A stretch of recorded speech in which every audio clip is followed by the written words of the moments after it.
जब संजीवनी ने किया नव चेतना का संचार, आइए जानते हैं इस स्मरण में कैसे गुरु की चमत्कारिक कृपा को जीवन के क्षण क्षण में अनुभव किया है। ऐसा प्रतीत हो रहा है कि गुरु तत्व की अदृश्य चैतन्य शक्ति सतत मार्गदर्शन, संरक्षण, मंगलमय जीवन, हर प्रगति और हर कर्म के कुशल क्षेम वहां में हम का वचन निभाती रही है। पूर्व जन्मों के संस्कार वश योग, आसन, उपवास आदि में अभिरुचि रही। कई एक अतीन्द्रिय अनुभूतियां भी हुई, लेकिन आगे के लिए गुरु की खोज रही। कई आश्रमों, मठों और चर्चित महापुरुषों के संपर्क में आया। अनायास कादम्बनी नामक पत्रिका के तंत्र विशेषांक में आचार्य श्री राम शर्मा जी के तंत्र महाविज्ञान पर एक लेख में और ब्रह्मा वर्चस्व शोध संस्थान के बारे में पढ़ने को मिला। पत्र व्यवहार के बाद आने की अनुमति मिली, लेकिन परिवार से जाने की अनुमति नहीं मिली। से फिर वंदनीय माता जी का पत्र पहुंचा। आयुष्मान आए नहीं, प्रतीक्षा होती रही। यह राष्ट्रीय एकता और अखंडता के लिए यज्ञ के राष्ट्रव्यापी अभियान का वर्ष था। दूसरी बार अकेले ही जमालपुर से हरिद्वार बगैर रिजर्वेशन के रेल यात्रा से पहुंचा। लगा रास्ते भर कोई दिव्य शक्ति संरक्षित करती रही। वातावरण अपूर्व, मनोरम और अलौकिक प्रतीत हुआ। वंदनीय माता जी से भेंट और परामर्श का अवसर मिला। यहाँ हालांकि प्रवचनों में गायत्री और यज्ञ की महिमा को सुना, लेकिन वैज्ञानिक तर्क के स्तर पर सहमत नहीं हो पा रहा था, क्योंकि ऐसी महिमाएं पहले भी सुनता रहा था। किसी प्रकार का अनुभव हुआ नहीं था। कई असमंजस के साथ जब ट्रेन से लौट रहा था, सोए रहने की वजह से ट्रेन आगे बढ़ गई थी। टीटी किसी न किसी बहाने सबसे कुछ रकम ऐंठ रहा था। उसने मुझसे भी कुछ रकम मांगी। प्रयोग के तौर पर मैंने मन ही मन गायत्री मंत्र जपना आरंभ किया। मेरे हाथ में गुरुदेव की लिखी कोई पुस्तक थी। टीटी ने पुस्तक मेरे हाथ से लेकर पूछा, कहाँ से आ रहे हो? मैंने कहा, शांति कुंज हरिद्वार से। टीटी ने कहा, हाँ, मेरे एक चाचा जी भी यहाँ से जुड़े हैं। मेरी श्रद्धा है इस संस्था से। फिर टीटी ने मुझे ससम्मान सही ट्रेन में बैठाया। यह तो गायत्री मंत्र की शक्ति की एक झलक मात्र थी। आचार्य जी के उपलब्ध साहित्य को पढ़ते हुए एक जगह भावना ठहर गई। एक पुस्तक में उन्होंने लिखा था कि जिन्हें विश्वास ना हो वे गायत्री मंत्र का जप करके तो देखे। गायत्री मंत्र जप कर रहा था। इसी बीच राज्य स्तर के प्रतिष्ठित विद्वान प्राध्यापक के पुत्र, जिनसे मेरी मैत्री थी, अपने पिता के ब्रेन हेमरेज के आघात के बाद एक दिन राय मशवरे के लिए अपने घर ले गए। मेरे जैसे अदना व्यक्ति के साथ नामी गिरामी बुद्धिजीवी का आध्यात्मिक विषय पर चर्चा परिचर्चा मेरे लिए अप्रत्याशित रोमांच था। मैं लगातार सुन और पढ़ रहा था कि बिना गुरु दीक्षा के साधना फलती नहीं, मंत्र में प्राण नहीं आता। लेकिन तार्किक मन गुरु दीक्षा का अर्थ अधीनता समझ रहा था। कई बार 9 दिवसीय सत्र में दीक्षा के अवसर को टालता रहा। एक बार इसी तरह टालते हुए आश्रम की कैंटीन में बैठा। एक गुजराती महिला ने अनायास पूछा, आप कितनी बार शांति कुंज जा चुके हैं? मैंने कहा, 5 बार। महिला बोली, आपने दीक्षा ली? मैंने कहा, नहीं। फिर महिला बोली, इतनी बार शांति कुंज जा चुके हो, दीक्षा नहीं ली? ये बात जैसे दिल को छू गई।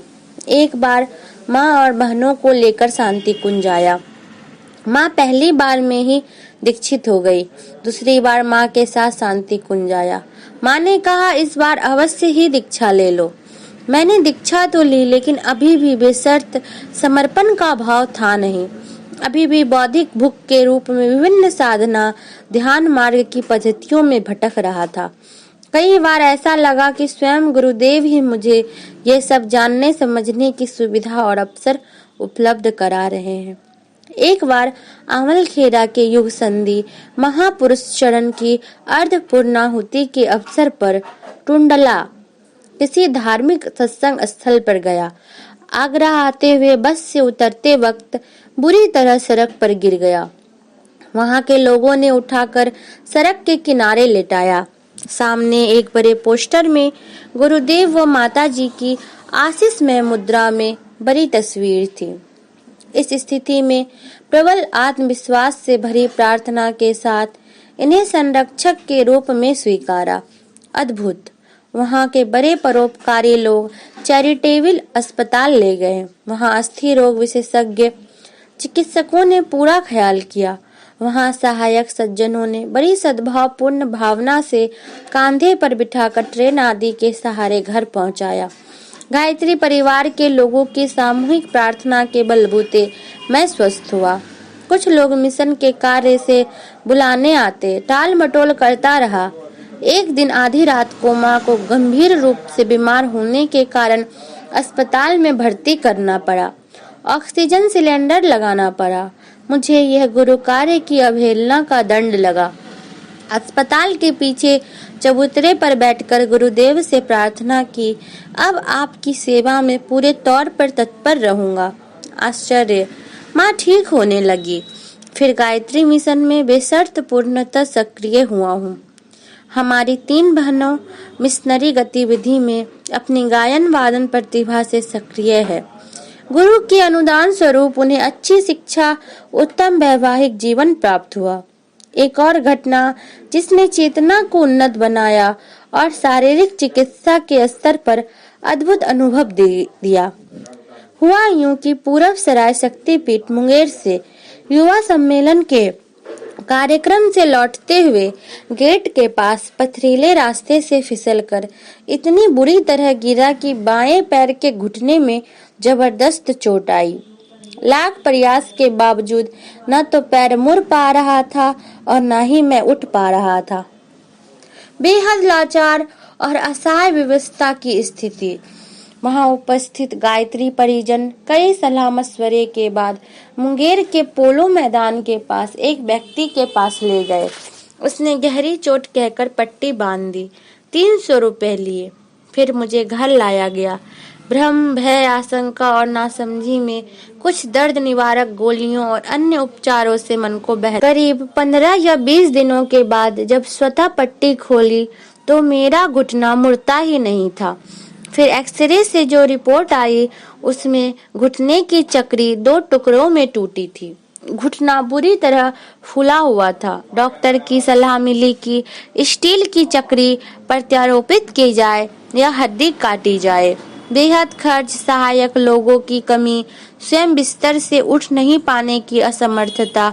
उस वक्त नगर में विराट गायत्री महायज्ञ का आयोजन होने को था। अत्यंत किंकर्त व विमूढ़ सी अवस्था में गुरुदेव से आर्त स्वर में रुदन से भरी प्रार्थना ने अंधेरे में पग पग पर रोशनी बनकर चमत्कारिक कृपाएं बरसाई।